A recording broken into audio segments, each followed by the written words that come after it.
মুসা আলাইহিস সালাম তার স্ত্রীকে নিয়ে মিশর, তার হোম টাউন, ঠিক আছে, মাদারল্যান্ড।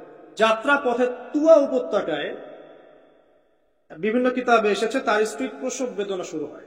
তখন তিনি আগুন তালাশ করতে থাকেন। আগুন তালাশ করতে করতে আস্তে আস্তে তিনি এমন একটা জায়গার দিকে চলে যান, তুয়া উপত্যকায়, যেখানে দেখেন যে গাছের উপর আগুন জ্বলছে। এবং তখন আগুনকে ফলো করতে করতে হঠাৎ তিনি এক গায়েবী আওয়াজ শুনতে পান। আওয়াজটা হচ্ছে এমন, আমি একটু পড়ে শোনাই। আওয়াজটা হচ্ছে এমন যে, ইন্নী আনা রাব্বুক ফাখলা'না আলাইক ইন্নাকা বিল ওয়াদিল মুকদ্দাস তুয়া। এই আওয়াজটা আল্লাহ পাকের। কার আওয়াজ? সুবহানাল্লাহ। আল্লাহ পাক মুসা আলাইহিস সালামের সাথে কথা বলছেন এই জায়গায়। আল্লাহ পাক বলছেন, নিশ্চয়ই আমি তোমার রব, তোমার জুতা খুলে ফেলো, কারণ তুমি একটা পবিত্র উপত্যকায় আছো। চিন্তা করতে পারেন? ওয়া আনা ইখতারতুকা, এবং আমি তোমাকে বাছাই করেছি হে মুসা, ফাসতামি' লিমা ইউহা, তুমি খুব মনোযোগ দিয়ে শোনো, আমি তোমার কাছে যা ওহী করছি এটা মনোযোগ দিয়ে শোনো। ইন্নানি আনা আল্লাহ, নিশ্চয়ই আমি আল্লাহ। আল্লাহ বলছেন ইন্নানি আনা আল্লাহ, নিশ্চয়ই আমি আল্লাহ। লা ইলাহা ইল্লা আনা, আল্লাহ বলছেন আমি ছাড়া কোনো ইলাহ নেই। ফা'বুদনি, আমার ইবাদত করো। ওয়া আকিমিস সালাতা লিযিকরি, আমার স্মরণের জন্য সালাত কায়েম করো। ইন্নাস সাআতা লাআতিয়াতুন, নিশ্চয়ই কিয়ামত অবশ্যই আসবে। আকাদু ফিহা, আমি এটাকে গোপন রেখেছি।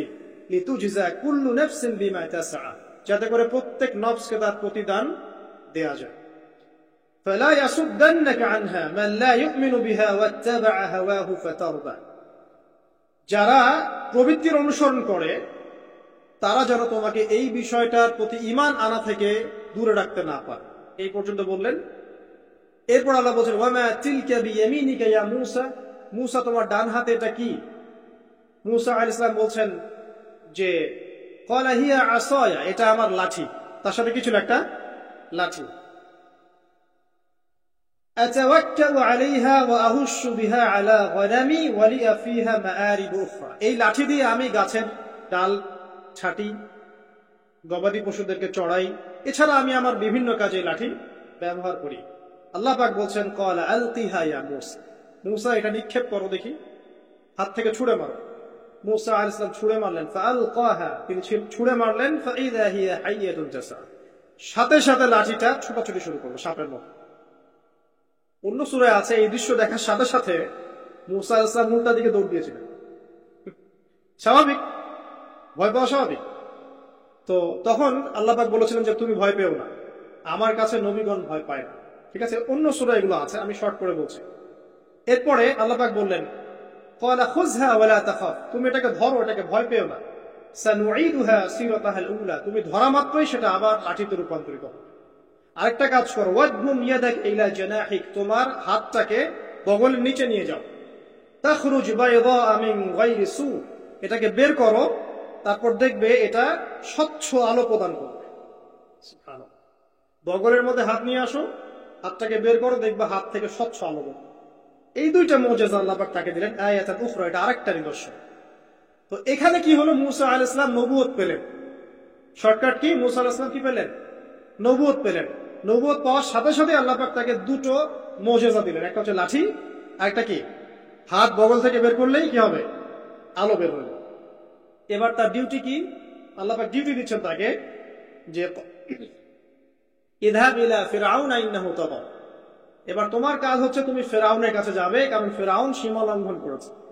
তখন মূসা আলাইহিস সালাম বললেন, রব্বি ইশরাহ লি সাদরি, আল্লাহ আমার বক্ষটাকে প্রশস্ত করে দিন। মানে আমার তো সেখানে যাওয়ার সাহস হচ্ছে না। আমি তো সেখানে ওদের দৃষ্টিতে একজন খুনের আসামি, ওদের দৃষ্টিতে ওরা তো আমাকে পেলে হত্যা করে ফেলবে।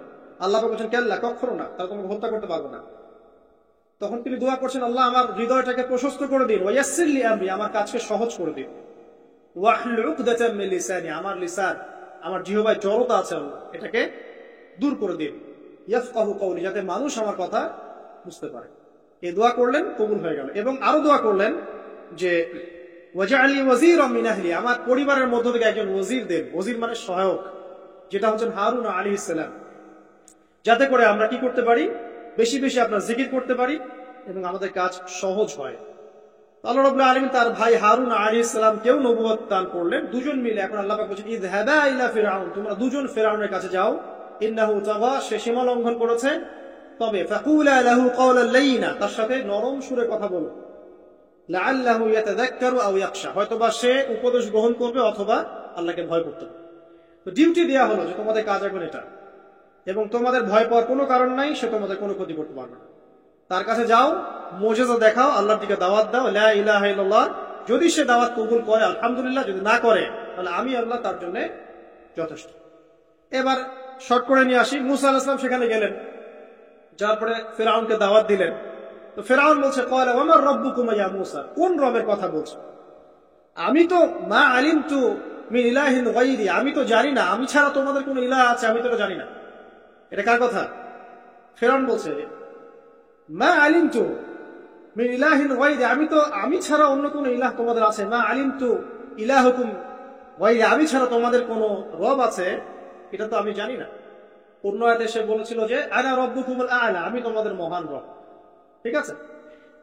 তো মূসা আলাইহিস সালাম ব্যাখ্যা করলেন, আমি সেই রবের কথা বলছি যে রব আসমান সৃষ্টি করেছেন, জমিন সৃষ্টি করেছেন, যেভাবে তাওহীদের দাওয়াত দিতে হয় সব দিলেন। এরপরেও ফিরআউন সেটা গ্রহণ করলো না। তখন মূসা আলাইহিস সালাম বললেন, যদি আমি তোমাকে কোনো বড় নিদর্শন দেখাই তারপরেও কি বিশ্বাস করবে না? তখন ফিরআউন বলল যে দেখাও দেখি। তখন তিনি লাঠি ছুঁড়ে মারলেন, সাপ হয়ে গেল।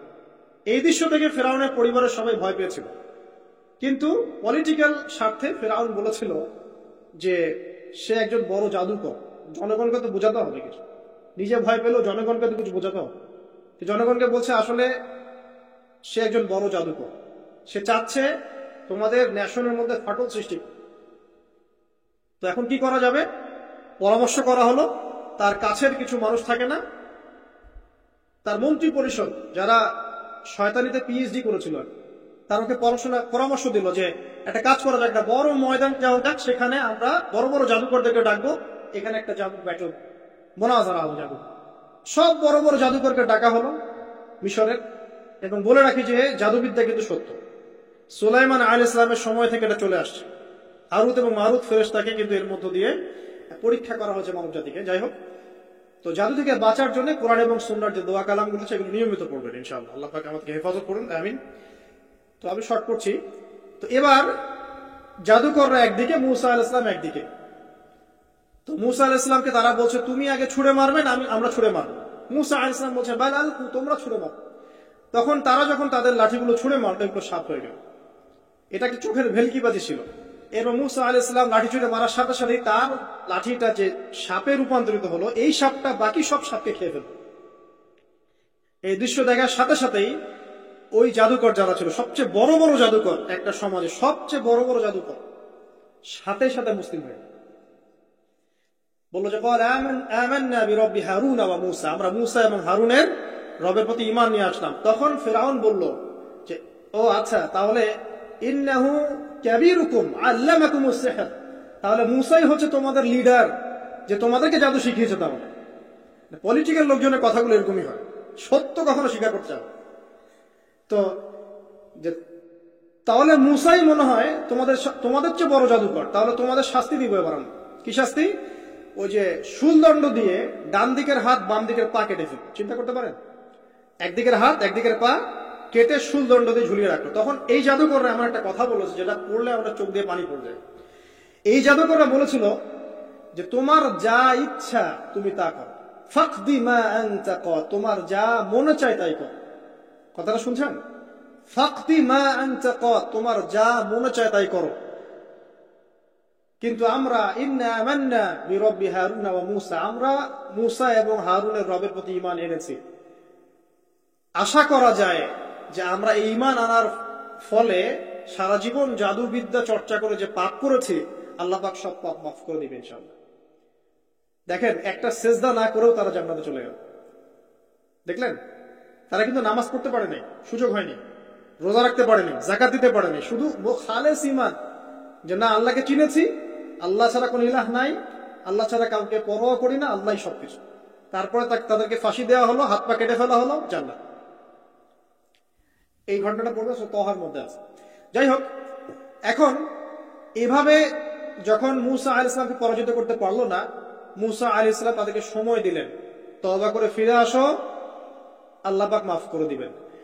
কিন্তু ফেরাউন এবং তার দলবল এগুলো সহ্য করলো না, বরং ফেরাউন টিটকারি করছিল, এই হামান তুমি আছো? হামান বলছে হ্যাঁ আছি, আমার জন্য একটা বড় প্রাসাদ নির্মাণ করো, ইট পোড়াও, আমার জন্য উঁচু প্রাসাদ তৈরি করো, যাতে আমি উকি মেরে দেখতে পারি মুসার রব কোথায় আছে।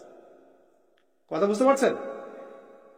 আমার কাছে মনে হয় হয়তোবা, আল্লাহু আ'লাম, হয়তোবা এই আয়াতটা মিশরের পিরামিডের দিকে ইঙ্গিত করছে, হয়তোবা, আমি জানি না সঠিক, আমি 100% নিশ্চিত ভাবে বলতে পারবো, কিন্তু আমার কাছে মনে হয় হয়তোবা এটা সেই সময়কারই ঘটনা, যে হামান ইট পুরাতে থাকো, ইট এবং পাথর পোড়াও, উঁচু উঁচু উঁচু একদম সর্বোচ্চ কিছু তৈরি করো, প্রাসাদ তৈরি করো, যাতে করে আমি তার উপরে উঠে মুসার ইলাহকে দেখতে পারি। এটা কার কথা ছিল? ফেরাউনের। এটা করাও হয়েছে।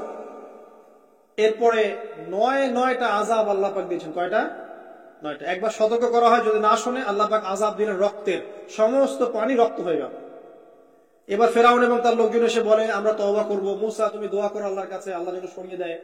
মুসা আলাইহিস সালাম দোয়া করেন, আযাব সরে যায়, তারা আবার নাফরমানি শুরু করে। কথা বুঝতে পারছেন? তারপরে আযাব আসলো ব্যাঙের, সবখানে ব্যাঙ দিয়ে ভর্তি।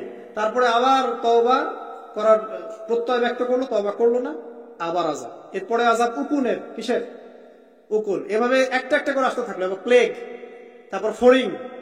প্লেগ এমন ভাবে এসেছিল যে একদিনেই 70,000 মানুষ মারা গেছে।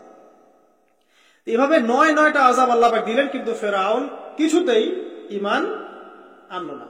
এবার সবশেষ পাল। সর্বশেষে মুসা আলাইহিস সালাম বললেন যে বনু ইসরাইলকে আমার সাথে যেতে দিবা কিনা সেটা বল। তো এখন যেহেতু অনেক মানুষ মারা যাচ্ছে প্লেগে, সবশেষে গিয়ে মুসা আলাইহিস সালামের কাছে ফেরাউন এবং তার এই যে হামান, কারুন, যারা যারা ছিল, এরা নমনীয় হলো এবং বলল ঠিক আছে, তোমরা বনু ইসরাইলকে নিয়ে এখান থেকে বের হয়ে যাও, মিশরে আমরা আর কোনো আপদ চাই না, তোমরা চলে যাও এখান থেকে। এবার যখন মুসা আলাইহিস সালাম এবং বনু ইসরাইল এখান থেকে বের হয়ে যাচ্ছেন, বলা হচ্ছে তাদের সংখ্যা ছিল প্রায় 30 লক্ষ, কেউ বলেছেন 40 লক্ষ। সংখ্যাটা ফ্যাক্ট না। বনু ইসরাইলের একটা বড় কম ছিল, 10 থেকে 20% মানুষ মিশরের বনু ইসরাইল ছিল। তারা এখন বের হয়ে যাচ্ছেন রাতের অন্ধকার শেষ হয়ে ফজরের সময়। ফেরাউনের মাথায় আবার শয়তানি চাপলো।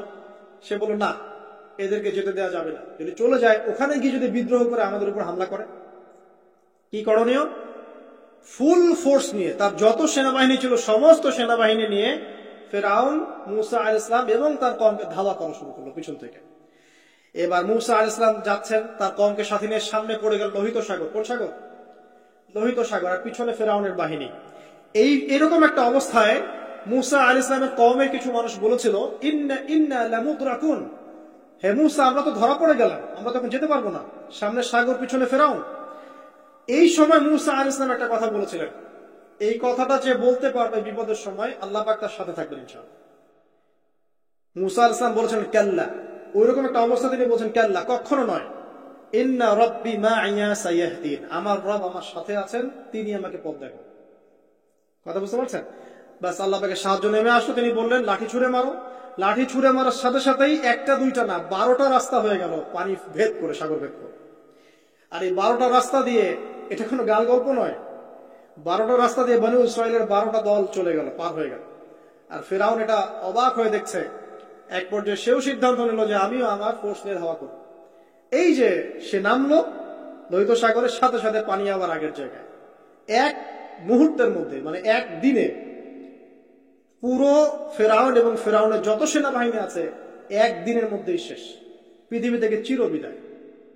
আল্লাহ পাক এত চমৎকার করে কথাটা বলেছেন, কাম তারাকু মিন জান্নাতি ওয়া উয়ুন, তারা কতই না বড় বড় জান্নাত, মানে বাগান এবং প্রশ্রবণ পার হয়ে চলে গেল। ওয়া কুনুজি ওয়া মাকামিন কারীম, কত সুন্দর সুন্দর জায়গা তারা ছেড়ে দিয়ে চলে গেল। এবং তারা ধাওয়া করতে লাগলো ফেরাউন মুসার বাহিনীকে। যখন তারা ডুবে গেল, ফামা বাকাত আলাইহিমুস সামাউ ওয়াল আরদ, তাদের জন্য আসমান এবং জমিনের কোন সৃষ্টি এক ফোঁটা চোখের পানিও ফেলে না। এটা আপনি সূরা দুখানের মধ্যে পাবেন, আরো বিস্তারিত আছে। তো এই যে ঘটনাটা ঘটেছে, এই ঘটনাটা ঘটেছে মুহররম মাসের 10 তারিখে। কয় তারিখে? এই হচ্ছে সেই ঘটনা যার স্মরণে আমরা মুহররম মাসের 10 তারিখে সওম রাখি। কথা কি বুঝতে পারছেন? এখন ইউসুফ আলাইহিস সালামের শাসনামল যতদিন ছিল ততদিন পর্যন্ত বনু ইসরাইল মিশরে খুব ভালোভাবেই জীবনযাপন করত, কিন্তু যখন তার যুগটা চলে গেল তখন সেখানে ফেরাউনদের যুগ আসলো। কাদের যুগ? ফেরাউনদের যুগ। আর ফেরাউন শব্দের অর্থ হচ্ছে এটা একটা রাষ্ট্রীয় পদ, যেমন প্রেসিডেন্ট, প্রাইম মিনিস্টার পদ আছে, ফেরো বা ফেরাউন এটা হচ্ছে একটা রাষ্ট্রীয় পদের নাম। তো ফেরাউনের আসল নাম হচ্ছে রেমেসিস। কি নাম? রেমেসিস। রেমেসিস 1, রেমেসিস 2 এরকম করে নাম থাকে। আর যে ফেরাউনের মমিটা আমরা পেয়েছি তারও একটা নাম আছে, তার নাম হচ্ছে, আমি এনসাইক্লোপিডিয়া ব্রিটানিকা থেকে এটা পেয়েছি, তার নাম হচ্ছে মনেপ্তাহ। যে ফেরাউনের মমিটা আমরা পেয়েছি এর নাম হচ্ছে মনেপ্তাহ, তার মূল নাম। তাকে রেমেসিস বলা হতো, আর তার টাইটেল হচ্ছে ফেরো বা ফেরাউন। ঠিক আছে? এখন এই ফেরাউনদের সময় ইউসুফ আলাইহিস সালামের রেখে যাওয়া সেই যে বনু ইসরাইল, এরা আর উন্নত জীবনযাপন করতে পারল না। তারা দাসত্বের শৃঙ্খলা আবদ্ধ হল, তাদের উপর জুলুম নির্যাতন শুরু হতে লাগলো। এক পর্যায়ে ফেরাউন তাদেরকে ডিভাইড অ্যান্ড রুলের মতো করে সমাজে নিপীড়িত করতে লাগলো। আর ফেরাউনের অনেক পাপ ছিল, যে পাপটা আমরা আসলে অল্প কথায় ব্যাখ্যা করতে পারবো না। এক কথায় সে নিজেকে আল্লাহ দাবি করেছিল। তারপরে সে সমাজের মধ্যে শিরকের প্রচলন ঘটাতো, সে কন্যা সন্তানদেরকে জীবিত রাখতো, পুত্র সন্তানদেরকে হত্যা করে ফেলত। সে সমাজের মানুষদেরকে বিভক্ত করত, দুর্বলের উপর সবলের অত্যাচার চালাত। এবং তার একটা অহংকার ছিল, সেটা হচ্ছে সেনাবাহিনীর অহংকার। সে মনে করতো যে সে ওই সময়কার সুপার পাওয়ার, তাকে কেউ পরাজিত করতে পারবে না। ঠিক এখনকার বিশ্বের পরাশক্তিগুলোর মতোই তার দাম্ভিকতা ছিল। তো একটা কথা বলে নেই, এই ফেরাউন এবং মূসা আলাইহিস সালাম, এই ফেরাউন যখন বনু ইসরাইলকে নির্যাতন করতে লাগলো তখন আল্লাহ পাক একজন নবী পাঠালেন, তার নাম কি? মূসা আলাইহিস সালাম।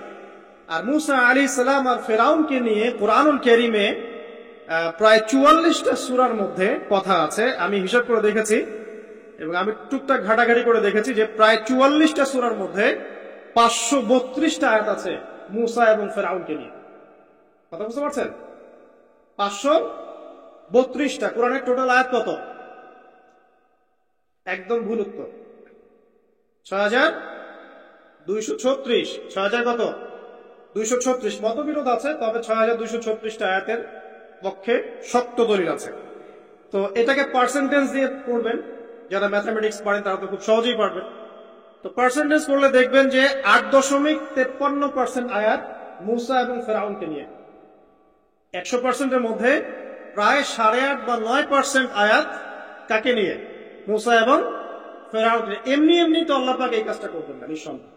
এর মধ্যে একটা শিক্ষা বা মেসেজ আছে, সেটা হলো আমাদের জন্য, উম্মতে মুহাম্মাদির জন্য যেই সব জাতির মধ্যে সবচেয়ে বেশি শিক্ষা আছে তার মধ্যে সবচেয়ে ইম্পর্টেন্ট হচ্ছে মূসা এবং ফেরাউনের সময়। মূসা এবং ফেরাউন এই ঘটনার মধ্যে যে শিক্ষাগুলো আছে এটা আমাদের জন্য সবচেয়ে বেশি ইম্পর্টেন্ট। এই জন্য এত বেশি আয়াত নাযিল করা হয়েছে। কোরআনের যে কোনো সূরা খুলবেন দেখবেন মূসা আর ফেরাউন। কি কারণ? এমনি নিঃসন্দেহে শেষ জামানে আমরা যারা বাস করব তাদের জন্য এই ঘটনার মধ্যে বিশাল কিছু শিক্ষা আছে। শিক্ষাগুলো আমরা ইনশাআল্লাহ আজকে জানবো। তো এখন মূসা আলাইহিস সালাম এই ফেরাউনের যুগে জন্ম লাভ করলেন। তবে ফেরাউনকে জ্যোতিষীরা বলেছিল আগেই যে ওই শাম দেশ থেকে একটা আগুন আসছে যে তোমার সিংহাসনকে পুড়িয়ে ফেলবে। এর ফলশ্রুতিতে ফেরাউন যেটা করলো, সমস্ত পুত্র সন্তান যারা হতো এদেরকে তারা জবাই করে হত্যা করল।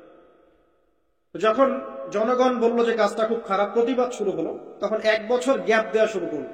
1 বছর মারবে, আরেক বছর রাখবে, আরেক বছর মারবে, আরেক বছর রাখবে। যেই বছর মারলো না সেই বছর জন্ম লাভ করলো মূসা আলাইহিস সালামের ভাই হারুন আলাইহিস সালাম। ঠিক আছে? উনিও কিন্তু নবী ছিলেন। আচ্ছা, আর যে বছর মারার কথা সেই বছর জন্ম লাভ করলেন মূসা আলাইহিস সালাম। এখন আমি খুব শর্ট করে বলছি, অনেক ডিটেলস বলতে গেলে 3টা বেজে যাবে, আজকে আসরও হইতে পারে। তো এখন যে বছর মারার কথা সেই বছর জন্ম লাভ করলেন মূসা আলাইহিস সালাম। এখন মূসা আলাইহিস সালামের মা কিন্তু তখন খুব শঙ্কিত, ফেরাউন তার সন্তানকে হত্যা করবে। আল্লাহ রাব্বুল আলামিন কোরআনের মধ্যে বলেছেন সূরা কাসাসের মধ্যে। কোন সূরা? সূরা কাসাস। আমি 2টা সূরার নাম বলছি, আজকে বাসায় গিয়ে পড়বেন। এই 2টা সূরার মধ্যে সবচেয়ে বেশি হিস্ট্রি আছে মূসা এবং ফেরাউন এই বিষয়টার উপর। একটা সূরার নাম হচ্ছে সূরা তাহা, এখানে সুন্দর করে ধারাবাহিক ভাবে গল্পটা দেওয়া আছে। আরেকটা সূরা হচ্ছে সূরা কাসাস, এই দুটা পড়বে অর্থ সহ। তো মূসা আলাইহিস সালামের মায়ের হৃদয়টা খুব শঙ্কিত ছিল যে তার সন্তানকে হত্যা করে ফেলা হবে। আল্লাহ রাব্বুল আলামিন বলছেন যে আমি তার কলবে ইলহাম করলাম। আল্লাহ পাক তার মায়ের কলবের মধ্যে ইলহাম, মানে কি? ইলহাম হচ্ছে আল্লাহর পক্ষ থেকে প্রত্যাদেশ না, ওহী না, কিন্তু একটা বুঝ বা একটা নূর, একটা তাজাল্লি, একটা বসিরা ঢেলে দেওয়া। এটা কিন্তু নবুয়ত না, একটা কাজের চেতনা বা দৃঢ়তা আল্লাহর পক্ষ থেকে ঢেলে দেয়। ঠিক আছে? তো তার মায়ের কলবের মধ্যে আল্লাহ রাব্বুল আলামিন ইলহাম করলেন যে তুমি তোমার সন্তানটাকে সিন্ধুকের মধ্যে ভরে ভাসিয়ে দাও, নিল। এখন তার মায়ের কলব, তার মায়ের হৃদয় ছটফট করতে লাগলো, কারণ কোনো মাই তো চাইবে না তার সন্তানকে এভাবে ভাসিয়ে দিতে। আল্লাহ পাক বলছেন যদি না আমি তার হৃদয়টাকে শক্ত করতাম তাহলে সে বিচলিত হয়ে পড়ত। আল্লাহ পাক তার হৃদয়টাকে শক্ত করলেন, সে বিচলিত হলো না, সন্তানকে ভাসিয়ে দিল। এবার সন্তান ভাসতে ভাসতে ভাসতে কোথায় যাচ্ছে? যেখানে ফেরাউনের স্ত্রী গোসল করছে। কথা কি বুঝতে পারছেন? খুব চমৎকার হিস্ট্রি কিন্তু গল্পটা। এবং গল্প মানে এখানে আসলে গাল গল্প না, এগুলো সত্য ঘটনা। এক একটা বর্ণ তেমন সত্য যেমন সূর্য পূর্ব দিক থেকে ওঠে এবং পশ্চিমে ডোবে, এটা যেমন সত্য, এর এক একটা বর্ণ সত্য। এগুলো কোনো গাল গল্প নয়। এবার ফেরাউনের স্ত্রী আসিয়া সে সিন্দুক পেয়েছে। মূসা আলাইহিস সালামকে আল্লাহ পাক বলছেন যে আমি মূসা আলাইহিস সালামের চেহারার মধ্যে মোহাব্বত বা ভালোবাসা ঢেলে দিয়েছে। তার চেহারা যেই দেখতো তাকে ভালোবাসা, বুঝছেন? ভালোবাসা ঢেলে দিয়েছে। এবার ফেরাউনের স্ত্রী আসিয়া, এখানে আসিয়া না, অন্য একজন স্ত্রী হয়তো, তিনি বলছেন যে ফেরাউনকে বলছে যে একে আমরা আমাদের কাছে রেখে দিই, হয়তোবা সে আমাদের উপকারে আসবে, অথবা তাকে আমরা সন্তান হিসেবে গ্রহণ করতে পারি। লা তাকতুলুহু, তাকে হত্যা করো। আসা আন ইয়ানফা'না আও নাত্তাখিযাহু ওয়ালাদা, এরকম করে আল্লাহ পাক বলেছেন কোরআনে। তো ফেরাউন তার স্ত্রীর কথা শুনলো এবং তাকে না হত্যা করে রেখে দিল। আর আল্লাহ রাব্বুল আলামিনের কি কৌশল! ওয়া মাকারু ওয়া মাকারাল্লাহ, যেই মূসাকে হত্যা করার জন্য বছরের পর বছর হাজার হাজার শিশুকে হত্যা করা হয়েছে, সংখ্যাটা লাখ লাখও হতে পারে, সেই মূসা আলাইহিস সালামকে আল্লাহ পাক ফেরাউনের ঘরেই লালন পালন করতে লাগলেন। চিন্তা করলেন? এবার মূসা আলাইহিস সালাম যখন যুবক হলেন, আমি সংক্ষিপ্ত করছি, যখন যুবক হলেন তখন একদিন দেখলেন যে রাস্তায় দুজন ব্যক্তি ঝগড়া করছে। সূরা কাসাসের মধ্যে আছে, ফাইটিং, স্ট্রিট ফাইট। তো একজন ব্যক্তি হচ্ছেন বনু ইসরাইলের, আরেকজন হচ্ছে ফেরাউনের সেনাবাহিনীর। এখন মূসা আলাইহিস সালাম কার পক্ষ নেবেন? তিনি বনু ইসরাইলের পক্ষ নিলেন। তিনি গিয়ে তাকে বাঁচানোর চেষ্টা করলেন এবং শুধু একটা ঘুষি দিয়েছেন, একটা ঘুষি, ফাকাদা আলাইহি, এবং এই একটা ঘুষিতেই সেই ব্যক্তি ডেড। এটা কোরআনে আছে, সূরা কাসাস। তার মানে কোরআন দলিল দিচ্ছে যে মানুষের বডিতে এমন এমন পার্টস আছে, এমন এমন জায়গা আছে যেখানে একটা ঘুষি মারলেও মানুষ মারা যেতে পারে। কি বুঝলেন? যারা মার্শাল আর্ট শিখেছেন বা শিখছেন তারা এটা আরো ভালো বুঝবে। মানুষের এই বডিতে এমন অনেকগুলো জায়গা আছে, 7টা বা 8টা বা 10টার মতো, যেখানে একটা ঘুষি দিলেও মানুষ মরতে পারে। তো ভালো কিছু শিখলে, ঠিক আছে? টিকটক প্রজন্ম না হয়ে আর এই মোবাইলে লুডু না খেলে ভালো কিছু শেখেন, ইনশাআল্লাহ কাজে দিবে। আত্মরক্ষা শেখা খারাপ? আচ্ছা, তো তবে দাড়ি টুপি নিয়ে শিখতে যান না, সমস্যা পড়তে পারে। তো এখন একটা ঘুষিতে সে ব্যক্তি মারা গেল। তার পরের দিন আবার দেখা গেল যে ওই ব্যক্তি যাকে তিনি বাঁচিয়েছেন সেই ব্যক্তি আর আরেকজন সেনাবাহিনীর সদস্য আবার মারা গেছে। এবার মূসা আলাইহিস সালাম বললেন যে তুমি তো একটা বোকা মানুষ। এবার সে আবার চড়াও হতে শুরু করলো মূসা আলাইহিস সালাম, কিন্তু এবার একজন ব্যক্তি এসে তাকে বললেন যে গতকাল তুমি কিন্তু একজনকে হত্যা করেছো এক ঘুষিতে, আজকে আবার তুমি এই কাজ করতে যাচ্ছ, তুমি তো এখানে স্বৈরাচারের মতো আচরণ করছে। মূসা আলাইহিস সালাম তখন আল্লাহর কাছে ক্ষমা চাইলেন, বললেন ইন্নাহু হাযা মিন আমালিশ শাইতান, এটা তো শয়তানের মতো কাজ, শয়তানের কাজ হয়ে। রব্বিক ফিরলি, আল্লাহ আমাকে মাফ করে দিন। ফাগফারা লাহু, আল্লাহ পাক বলছেন আমি তাকে মাফ করে দিই। তিনি তো ইচ্ছাকৃতভাবে করেন নাই, করছেন আনইনটেনশনালি, এটা হয়ে গেছে। কিন্তু এখন ফেরাউন মূসা আলাইহিস সালামকে ধাওয়া করতে শুরু করলো, কারণ ফেরাউনের দৃষ্টিতে মুসা আলাইহিস সালাম একটা মার্ডার করেছে, তার দৃষ্টিতে। কিন্তু মুসা আলাইহিস সালাম তো আর এটা করেন নাই, ইচ্ছা করে এটা হয়নি, অ্যাক্সিডেন্টলি হয়ে গেছে। এখন মুসা আলাইহিস সালামকে এক ব্যক্তি এসে বলল, তুমি এখান থেকে তাড়াতাড়ি পালাও, এই মিশরে থাকলে ফেরাউন তোমাকে ধরে এখন শাস্তি দিবে। এখন মুসা আলাইহিস সালাম বাধ্য হয়ে মিশর থেকে চলে যাচ্ছেন কোথায়?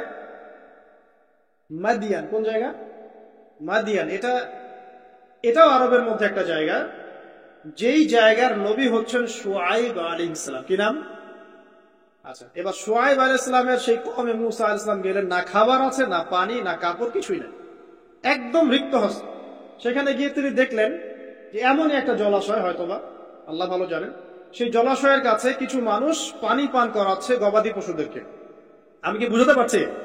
আচ্ছা, তো দূরে দুজন মেয়ে দাঁড়িয়ে আছে, এই দুজন মেয়ে অনেকক্ষণ থেকে দাঁড়িয়ে আছে, তারা পানি পান করাতে পারছে। মুসা আলাইহিস সালাম অনেকক্ষণ থেকে অবজার্ভ করছেন যে মেয়ে দুটো পানি পান করাতে পারছে না গবাদি পশুদের। তিনি প্রথমে একটু অস্বস্তি বোধ করলেন, তারপরে আবার গেলেন তাদের কাছে, গিয়ে বললেন কি সমস্যা। তখন সেই মেয়েরা বলল, যতক্ষণ পর্যন্ত আমার কওমের লোকেরা এখান থেকে সরে যায় না, ততক্ষণ আমরা পানি পান করাতে পারি না, কারণ আমরা দুর্বল, মেয়ে মানুষকে টাইম দিচ্ছে না। এদিকে আমাদের বাবা অত্যন্ত বৃদ্ধ মানুষ, বাসায় পড়ে আছেন একা। তখন মুসা আলাইহিস সালাম যুবক ছিলেন এবং তিনি কিন্তু শক্তিশালী ছিলেন, কওয়িউন আমিন, বিশ্বস্ত এবং শক্তিশালী। ওই যে এক ঘুষিতে মানুষ মারা মানুষ, কি মনে করছেন? তো তিনি এবার ওই গবাদি পশুদেরকে নিয়ে এসে পানি পান করালেন। পানি পান করিয়ে তিনি একটা গাছের ছায়ায় গিয়ে বসলেন। এই প্রত্যেকটা কথা কিন্তু কোরআনে আছে, প্রতিটা কথাই। সূরা কসস পড়েন, সূরা তাহা পড়েন। গাছের ছায়ায় বসে তিনি একটা দোয়া করছেন, এবার হাত উঁচু করে দোয়া করছেন, রব্বি, হে আমার প্রতিপালক, ইন্নী লিমা আনজালতা ইলাইয়া মিন খায়রিন ফাকির। হে আল্লাহ, আপনি আমার প্রতি যে রহমত বা যে করুণা বর্ষণ করবেন, এর জন্য আমি ফকির হয়ে বসে আছি। দোয়ার ভাষাটা শুনছেন? আল্লাহ, আপনি আমার প্রতি যে করুণা বর্ষণ করবেন, আমি এর জন্য ফকির হয়ে বসে আছি। তো প্রত্যেকটা নেক কাজ করার পরে এরকম দোয়া করা সুন্নাত, দোয়া কবুল হয়ে যাবে ইনশাআল্লাহ। দোয়া সাথে সাথে কবুল হয়ে গেল। এখন ওই দুইজন মেয়ের মধ্যে একজন মেয়ে হেঁটে হেঁটে আসছে। ওই মেয়ে কিভাবে হেঁটে এসেছে সেটাও কোরআন বলেছে, কিভাবে হেঁটে এসেছে সেটাও কোরআনে বলেছে সূরা কসসের মধ্যে। সূরা কসসে আল্লাহ পাক বলছেন, ওই দুইজন মেয়ের মধ্যে একজন হেঁটে হেঁটে আসলো লাজুক পায়ে। কেমন পায়ে? লাজুক পায়ে। যেই চলাফেরা আপনি এখনকার মেয়েদের মধ্যে দেখতে পারবেন না। এখনকার মেয়েদের হাঁটার মধ্যে লজ্জা আছে, লজ্জাশীলতার সাথে লাজুক ভঙ্গিতে সেই মেয়ে হেঁটে হেঁটে আসে। আল্লাহ পাক সেই কথাটাও কোরআনে বলেছে। এই বিষয়টা নিয়ে খুব ভাবছিলাম। দেখেন, সূরা আরাফের মধ্যে আল্লাহ পাক বলেছেন, শয়তান তোমাদের পিতা এবং মাতাকে জান্নাত থেকে বের করে দিয়েছে, তোমরা শয়তান সম্পর্কে সতর্ক থেকো। যখন জান্নাত থেকে বের হয়ে যাবেন, তার আগে যখন তারা ওই যে গাছের কাছে গিয়েছেন, সর্বপ্রথম যে ঘটনা ঘটেছে সেটা হলো গায়ের কাপড় খুলে গেছে। কথা বুঝতে পারছেন না? ওই ফলের কাছে যাওয়ার পর সর্বপ্রথম যে ঘটনা ঘটেছে জান্নাতে, নিজেদের গায়ের কাপড় খুলে গিয়েছে। এরপরে গাছের ছাল এবং গাছের যে বড় বড় পাতা জান্নাতের, এগুলো দিয়ে তারা লজ্জাস্থান ঢাকা শুরু করেছে। এটাও কোরআনে আছে। এখন আল্লাহ পাক যখন নামিয়ে দিচ্ছেন দুনিয়াতে, আদম সন্তানদেরকে আল্লাহ পাক বলছেন যে তোমরা শয়তান সম্পর্কে সতর্ক থেকো, শয়তান কিন্তু তোমাদের পিতা মাতার কাপড় খুলে নিয়েছে। কথা বুঝতে পারছেন? এখন খেয়াল করে দেখেন যে কাপড় খুলে নেওয়া দরকার হচ্ছে না, মানুষ অটোমেটিক কাপড় খুলে দিচ্ছে। কথা কি বুঝতে পারছেন? মনে করেন একটা এক্সাম্পল দিই, আল্লাহ না করুক, ধরে এই মাঠের মধ্যে 1 লক্ষ মানুষকে জড়ো করে এই মাঝখানে শহীদ মিনারের কাছে যদি আপনাকে কেউ জোর করে 10 জন মানুষ ধরে কাপড় খুলতে চায়, আপনার কেমন লাগবে? চিন্তা করেন, পুরুষ হিসেবে চিন্তা করেন, মহিলা কথা বাদ দেন। আপনি তো পুরুষ, আমাদের কি ভালো লাগবে? আমাদেরকে যদি বলে যে মেরে ফেলবো অথবা কাপড় খুলতে হবে, কোনটা নিবা? আপনি বলবেন হয়তো মারে ফেল, তাও ভালো, তাই না?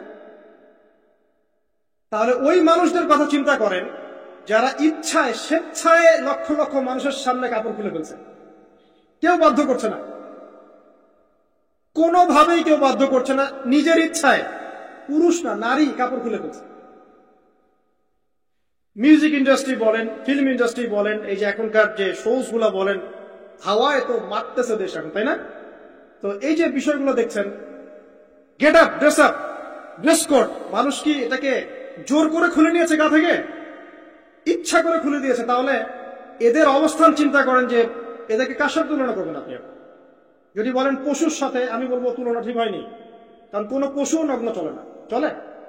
কোনো পশু নগ্ন চলে না। তুলনা একটা জাতির সাথে করতে পারেন। ওই যে ব্রাজিলের আমাজন জঙ্গল আছে, ওখানে দেখবেন কিছু কবিলা আছে যারা সমাজ থেকে টোটালি ডিটাচড, জানে না কাপড় কেমন করে পরতে হয়, সভ্যতা কি, সংস্কৃতি কি, ন্যায় কোনটা অন্যায় কোনটা। ওদের গেট আপ গুলো দেখবেন, এদের গেট আপ গুলো দেখবেন সেম। তাহলে এদের আদর্শ কোথায়?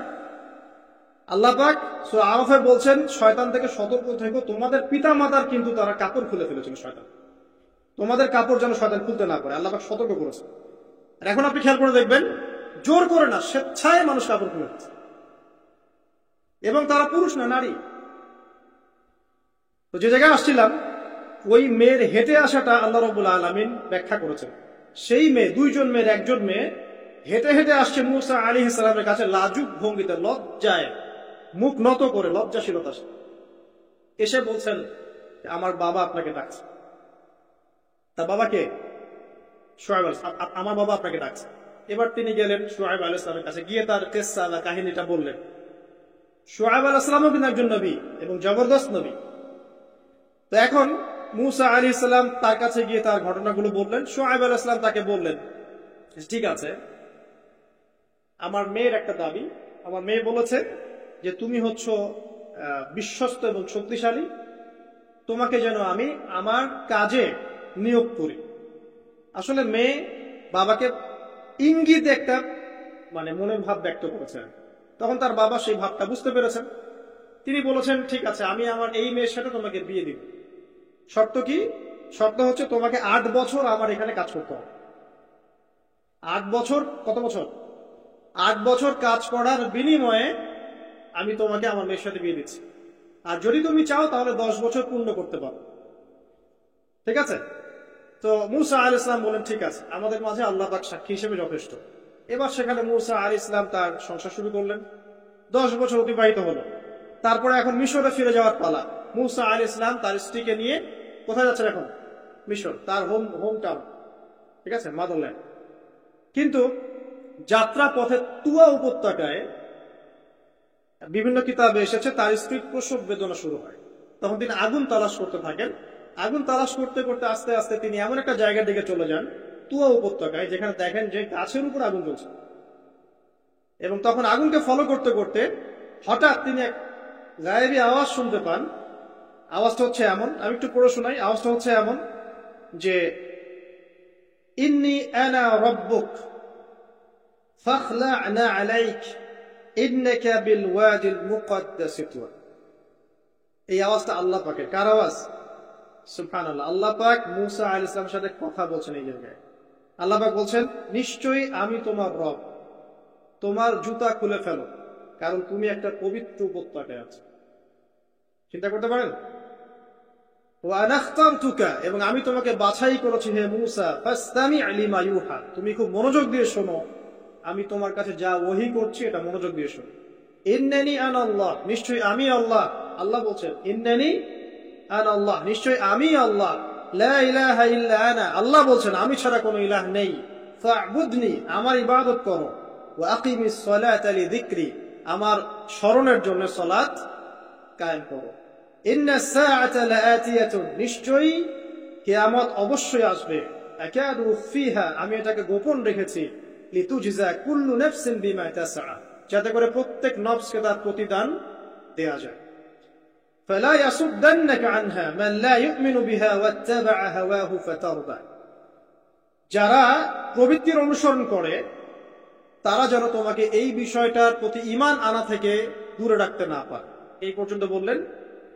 এরপর আল্লাহ বলছেন, ওয়ামা তিলকা বিয়ামিনিকা ইয়া মূসা, মূসা তোমার ডান হাতে এটা কি? মূসা আলাইহিস সালাম বলছেন যে, ক্বালা হিয়া আসায়া, এটা আমার লাঠি। তার সাথে কিছু না, একটা লাঠি। আতাওয়াক্কালু আলাইহা ওয়া আহুশু বিহা আলা গনামি ওয়া লিয়া ফিহা মাআরিব উখরা, এই লাঠি দিয়ে আমি গাছের ডাল ছাঁটি, গবাদি পশুদেরকে চড়াই, এছাড়া আমি আমার বিভিন্ন কাজে লাঠি ব্যবহার করি। আল্লাহ পাক বলছেন, ক্বালা আলকিহা ইয়া মূসা, মূসা এটা নিক্ষেপ করো দেখি, হাত থেকে ছুঁড়ে মারো। মুসা আলাইহিস সালাম ছুঁড়ে মারলেন, ফাআলকাহা, তিনি ছুঁড়ে মারলেন, ফাইযা হিয়া হাইয়াতুন তাসা, সাথে সাথে লাঠিটা ছোটাছুটি শুরু করলো সাপের মতো। অন্য সূরায় আছে এই দৃশ্য দেখার সাথে সাথে মুসা আলাইহিস সালাম উল্টা দিকে দৌড় দিয়েছিলেন। স্বাভাবিক, ভয় পাওয়া স্বাভাবিক। তো তখন আল্লাহ পাক বলেছিলেন যে তুমি ভয় পেও না, আমার কাছে নবীগণ ভয় পায় না। ঠিক আছে, অন্য সূরা এগুলো আছে, আমি শর্ট করে বলছি। এরপরে আল্লাহ পাক বললেন, ক্বালা খুযহা ওয়ালা তাখাফ, তুমি এটাকে ধরো, এটাকে ভয় পেও না। সানুঈদুহা সিরাতাহাল উলা, তুমি ধরা মাত্রই সেটা আবার লাঠিতে রূপান্তরিত হবে। আরেকটা কাজ করো, ওয়াদমুম ইয়াদাকা ইলা জানাহিক, তোমার হাতটাকে বগলের নিচে নিয়ে যাও। তাখরুজ বাইদা মিন গায়রি সু, এটাকে বের করো, তারপর দেখবে এটা স্বচ্ছ আলো প্রদান করবে। সুবহানাল্লাহ, বগলের মধ্যে হাত নিয়ে আসো, হাতটাকে বের করো, দেখবা হাত থেকে স্বচ্ছ আলো বের। এই দুইটা মুজিজা আল্লাহ পাক তাকে দিলেন। আয়াতুল উখরা, এটা আরেকটা নিদর্শন। তো এখানে কি হলো, মুসা আলাইহিস সালাম নবুয়ত পেলেন। শর্টকাট কি, মুসা আলাইহিস সালাম কি পেলেন? নবুয়ত পেলেন। নবুয়ত পাওয়ার সাথে সাথে আল্লাহ পাক তাকে দুটো মুজিজা দিলেন, একটা হচ্ছে লাঠি, আরেকটা কি, হাত বগল থেকে বের করলেই কি হবে, আলো বের হবে। এবার তার ডিউটি কি, আল্লাহ পাক ডিউটি দিচ্ছেন তাকে যে ইযহাব ইলা ফিরআউন ইন্নাহু তাগা, এবার তোমার কাজ হচ্ছে তুমি ফেরাউনের কাছে যাবে, কারণ ফেরাউন সীমা লঙ্ঘন করেছে। তখন মুসা আলাইহিস সালাম বললেন, রব্বি ইশরাহ লি সাদরি, আল্লাহ আমার বক্ষটাকে প্রশস্ত করে দিন। মানে আমার তো সেখানে যাওয়ার সাহস হচ্ছে না, আমি তো সেখানে ওদের দৃষ্টিতে একজন খুনের আসামি, ওদের দৃষ্টিতে ওরা তো আমাকে পেলে হত্যা করে ফেলবে। আল্লাহ বলছেন, কেল্লা, কখনো না, তারা তোমাকে হত্যা করতে পারবে না। তখন তিনি দোয়া করছেন, আল্লাহ আমার হৃদয়টাকে প্রশস্ত করে দিন, ওয়াইয়াসসির লি আমরি, আমার কাজকে সহজ করে দিন, ওয়াহলুল উকদাতাম মিন লিসানি, আমার লিসান, আমার জিহ্বায় জড়তা আছে আল্লাহ, এটাকে দূর করে দিন, ইয়াফকাহু কওলি, যাতে মানুষ আমার কথা বুঝতে পারে। এই দোয়া করলেন, কবুল হয়ে গেল। এবং আরো দোয়া করলেন যে ওয়াজআলি ওয়াজিরাম মিন আহলি, আমার পরিবারের মধ্য থেকে একজন ওয়াজির দেন। ওয়াজির মানে সহায়ক, যেটা হচ্ছেন হারুন আলাইহিস সালাম, যাতে করে আমরা কি করতে পারি, বেশি বেশি আপনার জিকির করতে পারি এবং আমাদের কাজ সহজ হয়। আল্লাহ রাব্বুল আলামিন তার ভাই হারুন আলাইহিস সালামকেও নবুয়ত দান করলেন, দুজন মিলে। এখন আল্লাহ পাক বলেছেন, ইযহাবা ইলা ফিরআউন, তোমরা দুজন ফিরআউনের কাছে যাও, ইন্নাহু তাগা, সে সীমা লঙ্ঘন করেছে, তবে ফাকুলা লাহু কাওলান লাইয়িনা, তার সাথে নরম সুরে কথা বলো, লাআল্লাহু ইয়াতাযাক্কারু আও ইয়াখশা, হয়তোবা সে উপদেশ গ্রহণ করবে অথবা আল্লাহকে ভয় করতে পারে। তো ডিউটি দেয়া হলো যে তোমাদের কাজ এখন এটা, এবং তোমাদের ভয় পাওয়ার কোনো কারণ নাই, সে তোমাদের কোনো ক্ষতি করতে পারবে না। তার কাছে যাও, মুজিজা দেখাও, আল্লাহর দিকে দাওয়াত দাও, লা ইলাহা ইল্লাল্লাহ। যদি সে দাওয়াত কবুল করে আলহামদুলিল্লাহ, যদি না করে তাহলে আমি আল্লাহ তার জন্য যথেষ্ট। এবার শর্ট করে নিয়ে আসি, মুসা আলাইহিস সালাম সেখানে গেলেন, যার পরে ফিরআউনকে দাওয়াত দিলেন। তো ফিরআউন বলছে, ক্বালা ওয়া মা রাব্বুকুমা ইয়া মুসা, কোন রবের কথা বলছো? আমি তো মা আলিমতু মিন ইলাহিন গায়রি, আমি তো জানি না, আমি ছাড়া তোমাদের কোনো ইলাহ আছে আমি তো এটা জানি না। এটা কার কথা? ফিরআউন বলছে, মা আলিমতু মিন ইলাহিন গায়রি, আমি ছাড়া অন্য কোন ইলাহ তোমাদের আছে, মা আলিমতু ইলাহুকুম গায়রি, আমি ছাড়া তোমাদের কোন রব আছে এটা তো আমি জানি না। অন্য আয়াতে সে বলেছিল যে আনা রাব্বুকুমুল আ'লা, আমি তোমাদের মহান রব। ঠিক আছে, তো মুসা আলাইহিস সালাম ব্যাখ্যা করলেন, আমি সেই রবের কথা বলছি যে রব আসমান সৃষ্টি করেছেন, জমিন সৃষ্টি করেছেন, যেভাবে তাওহীদের দাওয়াত দিতে হয় সব দিলেন। এরপরেও ফেরাউন সেটা গ্রহণ করলো না। তখন মুসা আলাইহিস সালাম বললেন, যদি আমি তোমাকে কোনো বড় নিদর্শন দেখাই তারপরেও কি বিশ্বাস করবে না? তখন ফেরাউন বলল যে দেখাও দেখি। তখন তিনি লাঠি ছুঁড়ে মারলেন, সাপ হয়ে গেল। এই দৃশ্য থেকে ফেরাউনের পরিবারের সবাই ভয় পেয়েছিল, কিন্তু পলিটিক্যাল স্বার্থে ফেরাউন বলেছিল যে সে একজন বড় জাদুকর, জনগণকে তো বোঝাতে হবে কিছু, নিজে ভয় পেলেও জনগণকে তো কিছু বোঝাতে হবে। জনগণকে বলছে আসলে সে একজন বড় জাদুকর, সে চাচ্ছে তোমাদের ন্যাশনের মধ্যে ফাটল সৃষ্টি। তো এখন কি করা যাবে? পরামর্শ করা হলো, তার কাছের কিছু মানুষ থাকে না, তার মন্ত্রী পরিষদ যারা শয়তানিতে পিএইচডি করেছিল, তার ওকে পরামর্শ দিল যে একটা কাজ করা যাক, একটা বড় ময়দান যাওয়া যাক, সেখানে আমরা বড় বড় জাদুকরদেরকে ডাকবো, এখানে একটা জাদু ব্যাটল হবে, মোনাজারা হবে জাদু। সব বড় বড় জাদুকরকে ডাকা হলো মিশরের, এবং বলে রাখি যে জাদুবিদ্যা কিন্তু সত্য, সুলাইমান আলাইহিস সালামের সময় থেকে এটা চলে আসছে। হারুত এবং মারুত ফেরেশতাকে কিন্তু এর মধ্য দিয়ে পরীক্ষা করা হয়েছে মানব জাতিকে। যাই হোক, তো জাদু থেকে বাঁচার জন্য কোরআন এবং সুন্নাহর যে দোয়া কালামগুলো আছে এগুলো নিয়মিত পড়বেন ইনশাআল্লাহ। আল্লাহ পাক আমাদেরকে হেফাজত করুন, আমিন। তো আমি শর্ট করছি। তো এবার জাদুকররা একদিকে, মুসা আলাইহিস সালাম একদিকে। তো মুসা আলাইহিস সালামকে তারা বলছে তুমি আগে ছুড়ে মারবেন, আমরা ছুড়ে মারবো। মুসা আলাইহিস সালাম বলছে বাল আলকু, তোমরা ছুড়ে মারো। তখন তারা যখন তাদের লাঠিগুলো ছুড়ে মারলো, এগুলো সাপ হয়ে গেল। এটা কি চোখের ভেলকিবাজি ছিল। এবার মুসা আলাইহিস সালাম লাঠি ছুড়ে মারার সাথে সাথে তার লাঠিটা যে সাপে রূপান্তরিত হলো, এই সাপটা বাকি সব সাপকে খেয়ে ফেলল।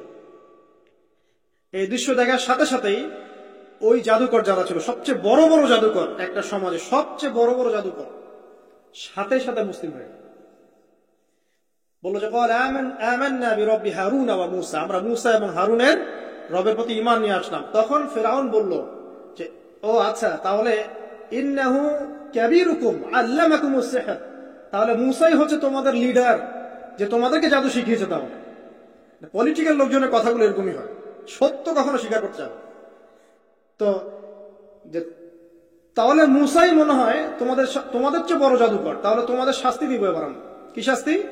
ওই যে শুলদণ্ড দিয়ে ডান দিকের হাত বাম দিকের পা কেটে ফেল। চিন্তা করতে পারেন, একদিকের হাত একদিকের পা কেটে শুলদণ্ড দিয়ে ঝুলিয়ে রাখলো। তখন এই জাদুকররা আমার একটা কথা বলেছে, যেটা পড়লে আমরা চোখ দিয়ে পানি পড়ে যায়। এই জাদুকররা বলেছিল যে তোমার যা ইচ্ছা তুমি তা কর, ফাকদি মা আনতা কর, তোমার যা মনে চায় তাই কর। কথাটা শুনছেন? ফাকদি মা আনতা কর, তোমার যা মনে চায় তাই করো। কিন্তু আমরা ইন্না আমান্না বিরব্বি হারুন ওয়া মূসা, আমরা মূসা এবং হারুনের রবের প্রতি ঈমান এনেছি। আশা করা যায় যে আমরা এই ঈমান আনার ফলে সারা জীবন জাদুবিদ্যা চর্চা করে যে পাপ করেছি, আল্লাহ পাক সব পাপ মাফ করে দিবেন ইনশাআল্লাহ। দেখেন, একটা সেজদা না করেও তারা জান্নাতে চলে গেল। দেখলেন, তারা কিন্তু নামাজ পড়তে পারে নাই, সুযোগ হয়নি, রোজা রাখতে পারে নাই, যাকাত দিতে পারে নাই, শুধু খালেস ঈমান যে না আল্লাহকে চিনেছি, আল্লাহ ছাড়া কোন ইলাহ নাই, আল্লাহ ছাড়া কাউকে পরোয়া করি না, আল্লাহই সবকিছু। তারপরে তাদেরকে ফাঁসি দেওয়া হলো, হাত পা কেটে ফেলা হলো, জান্নাত। এই ঘটনাটা পড়বে তহার মধ্যে আছে। যাই হোক, এখন এভাবে যখন মূসা আলাইহিস সালামকে পরাজিত করতে পারলো না, মূসা আলাইহিস সালাম তাদেরকে সময় দিলেন, তওবা করে ফিরে আসো, আল্লাহ পাক মাফ করে দিবেন। কিন্তু ফেরাউন এবং তার দলবল এগুলো সহ্য করলো না, বরং ফেরাউন টিটকারি করছিল, এই হামান তুমি আছো? হামান বলছে হ্যাঁ আছি, আমার জন্য একটা বড় প্রাসাদ নির্মাণ করো, ইট পোড়াও, আমার জন্য উঁচু প্রাসাদ তৈরি করো, যাতে আমি উকি মেরে দেখতে পারি মুসার রব কোথায় আছে। কথা বুঝতে পারছেন? আমার কাছে মনে হয় হয়তোবা, আল্লাহু আ'লাম, হয়তোবা এই আয়াতটা মিশরের পিরামিডের দিকে ইঙ্গিত করছে, হয়তোবা, আমি জানি না সঠিক, আমি 100% নিশ্চিত ভাবে বলতে পারবো, কিন্তু আমার কাছে মনে হয় হয়তোবা এটা সেই সময়কারই ঘটনা, যে হামান ইট পুরাতে থাকো, ইট এবং পাথর পোড়াও, উঁচু উঁচু উঁচু একদম সর্বোচ্চ কিছু তৈরি করো, প্রাসাদ তৈরি করো, যাতে করে আমি তার উপরে উঠে মূসার ইলাহকে দেখতে পারি। এটা কার কথা ছিল? ফেরাউনের। এটা করাও হয়েছে। এরপরে 9টা আযাব আল্লাহ পাক দিয়েছেন। কয়টা? 9টা। একবার সতর্ক করা হয়, যদি না শুনে আল্লাহ পাক আযাব দিলেন রক্তের, সমস্ত পানি রক্ত হয়ে গেল। এবার ফেরাউন এবং তার লোকজন এসে বলে আমরা তওবা করব, মূসা তুমি দোয়া করো আল্লাহর কাছে, আল্লাহ যেন সরিয়ে দেয়। মূসা আলাইহিস সালাম দোয়া করেন, আযাব সরে যায়, তারা আবার নাফরমানি শুরু করে। কথা বুঝতে পারছেন? তারপরে আযাব আসলো ব্যাঙের, সবখানে ব্যাঙ দিয়ে ভর্তি। তারপরে আবার তওবা করার প্রত্যয় ব্যক্ত করলো, তওবা করলো না, আবার আযাব। এরপরে আযাব উকুনের, কিসের? উকুন। এভাবে একটা একটা করে আসতে থাকলো। এবার প্লেগ, তারপর ফড়িং। প্লেগ এমন ভাবে এসেছিল যে একদিনেই 70,000 মানুষ মারা গেছে। এভাবে 9টা আযাব আল্লাহ পাক দিলেন, কিন্তু ফেরাউন কিছুতেই ঈমান আনলো না। এবার সবশেষ পাক, সর্বশেষে মূসা আলাইহিস সালাম বললেন যে বনু ইসরাইলকে আমার সাথে যেতে দিবা কিনা সেটা বল। তো এখন যেহেতু অনেক মানুষ মারা যাচ্ছে প্লেগে, সবশেষে গিয়ে মূসা আলাইহিস সালামের কাছে ফেরাউন এবং তার এই যে হামান, কারুন, যারা যারা ছিল, এরা নমনীয় হলো এবং বলল ঠিক আছে, তোমরা বনু ইসরাইলকে নিয়ে এখান থেকে বের হয়ে যাও, মিশরে আমরা আর কোনো আপদ চাই না, তোমরা চলে যাও এখান থেকে। এবার যখন মূসা আলাইহিস সালাম এবং বনু ইসরাইল এখান থেকে বের হয়ে যাচ্ছেন, বলা হচ্ছে তাদের সংখ্যা ছিল প্রায় 30 লক্ষ, কেউ বলেছেন 40 লক্ষ। সংখ্যাটা ফ্যাক্ট না, বনু ইসরাইলের একটা বড় কম ছিল, 10 থেকে 20% মানুষ মিশরের বনু ইসরাইল ছিল। তারা এখন বের হয়ে যাচ্ছেন রাতের অন্ধকার শেষ হয়ে ফজরের সময়। ফেরাউনের মাথায় আবার শয়তানি চাপলো, সে বলল না, এদেরকে যেতে দেওয়া যাবে না, যদি চলে যায় ওখানে গিয়ে যদি বিদ্রোহ করে আমাদের উপর হামলা করে কি করণীয়? ফুল ফোর্স নিয়ে, তার যত সেনাবাহিনী ছিল সমস্ত সেনাবাহিনী নিয়ে ফেরাউন মূসা আলাইহিস সালাম এবং তার কওমকে ধাওয়া করা শুরু করলো পিছন থেকে। এবার মূসা আলাইহিস সালাম যাচ্ছেন, তার কওমকে সাথে নিয়ে সামনে পড়ে গেল লোহিত সাগর। কোন সাগর? লোহিত সাগর। আর পিছনে ফেরাউনের বাহিনী। এরকম একটা অবস্থায় মূসা আলাইহিস সালামের কওমের কিছু মানুষ বলেছিল, ইন্না ইন্না লামুদরাকুন, হে মূসা আমরা তো ধরা পড়ে গেলাম, আমরা তখন যেতে পারবো না, সামনে সাগর পিছনে ফেরাউন। এই সময় মূসা আলাইহিস সালাম একটা কথা বলেছিলেন, এই কথাটা যে বলতে পারবে বিপদের সময় আল্লাহ পাক তার সাথে থাকবেন ইনশাআল্লাহ। মূসা আলাইহিস সালাম বলেছেন কাল্লা, ওইরকম একটা অবস্থা তিনি বলছেন কাল্লা, কখনো নয়, ইন্না রাব্বি মা'ইয়া সায়াহদিন, আমার রব আমার সাথে আছেন, তিনি আমাকে পথ দেখাবেন। কথা বুঝতে পারছেন? বাস আল্লাহ পাকের সাহায্য নেমে আসলো, তিনি বললেন লাঠি ছুঁড়ে মারো। লাঠি ছুঁড়ে মারার সাথে সাথেই একটা দুইটা না 12টা রাস্তা হয়ে গেল পানি ভেদ করে, সাগর ভেদ করে। আর এই 12টা রাস্তা দিয়ে, এটা কোনো গাল গল্প নয়, 12টা রাস্তা দিয়ে বনু ইসরাইলের 12টা দল চলে গেল, পার হয়ে গেল। আর ফেরাউন এটা অবাক হয়ে দেখছে। এক পর্যায়ে সেও সিদ্ধান্ত নিল যে আমিও আমার ফোর্স নিয়ে ধাওয়া করব। এই যে সে নামলো লোহিত সাগরের সাথে সাথে পানি আবার আগের জায়গায়। এক মুহূর্তের মধ্যে, মানে এক দিনে পুরো ফেরাউন এবং ফেরাউনের যত সেনাবাহিনী আছে একদিনের মধ্যেই শেষ, পৃথিবী থেকে চিরবিদায়। আল্লাহ পাক এত চমৎকার করে কথাটা বলেছেন, কাম তারাকু মিন জান্নাতি ওয়া উয়ুন, তারা কতই না বড় বড় জান্নাত মানে বাগান এবং প্রশ্রবণ পার হয়ে চলে গেল। ওয়া কুনুজি ওয়া মাকামিন কারীম, কত সুন্দর সুন্দর জায়গা তারা ছেড়ে দিয়ে চলে গেল। এবং তারা ধাওয়া করতে লাগলো ফেরাউন মূসার বাহিনীকে। যখন তারা ডুবে গেল, ফামা বাকাত আলাইহিমুস সামাউ ওয়াল আরদ, তাদের জন্য আসমান এবং জমিনের কোন সৃষ্টি এক ফোঁটা চোখের পানিও ফেলে নাই। এটা বিস্তর দুখানের মধ্যে পাবেন, আরো বিস্তারিত আছে। তো এই যে ঘটনাটা ঘটেছে, এই ঘটনাটা ঘটেছে মুহররম মাসের 10 তারিখে। কয় তারিখে? এই হচ্ছে সেই ঘটনা যার স্মরণে আমরা মুহররম মাসের 10 তারিখে সওম রাখি। কথা কি বুঝতে পারছেন? এটাই সেই ঘটনা, যে ঘটনার ফলশ্রুতিতে এটাকে স্মরণীয় করে রাখতে আল্লাহ পাক কিয়ামত পর্যন্ত এই আশুরার সওমটাকে রেখে দিয়েছেন।